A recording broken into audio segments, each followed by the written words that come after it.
kamu ajak Pak Malim? Nya respon orang berang sampaikan ke dia. Kan, kamu menjak tanya orangnya bang kan? Kamu menjak Pak Malim ujuk KTP langsung Pak Jaro. Pak Jaro Malim. Ku orangnya Malim nak ujuk Pak Ron ataukah memang Ron yang hanan tanggapi? Pak Long ngawal aku. Dia nak pulang penuh ke Pak Malim dengan pimpinan kepada ketua. Karena memang langsung kan sejak kamu pada pokoknya. Ya, Makanya kamu orangnya menjak Pak Ron tanya, ku nan tanggapi Leron atau memang Malim hanan kepermun kamu?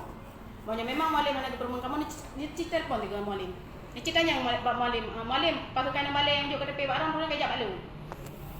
Yang tu dah berang dah kan berang ke yang. Kau ni telefon Kita juga. telefon kan hampir. Kebijakan Anam dalih yang bang. Mana orang lelaki yang maaf orang tu. Kebijakan Malim ketiganya daripada kita fahami bersama. Sabah masalah ji bang orangnya. Kamu pasukan yang balik, kaji kepala-pala orang. Kamu hai balik, betul? Kita jiran, kakak 18 tahun kamu orangnya. Hai Mana jumle? Hai jumle kamu orangnya bang. Kamu kata orangnya bang.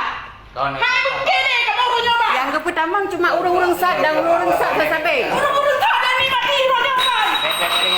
Hai begini kamu orangnya. Ada yang tidur dah kamu kata dirimu. Belum berang. Siapa kamu orangnya?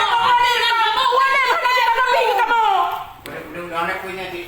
Kurang dia nak tanggapi pemualan yang nak tanggapi kamu. Cip apa? Telepon. Kamu hai begini rumah orang. Kamu lagi kamu bukan. Dia bola apa? Kamu boleh hai begini.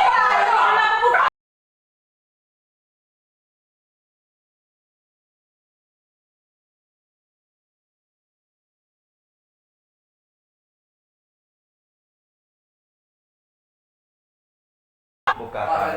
Hai begini kamu Bukan. kamu udah lihat itu ada di rumah hai begini kamu udah di rumah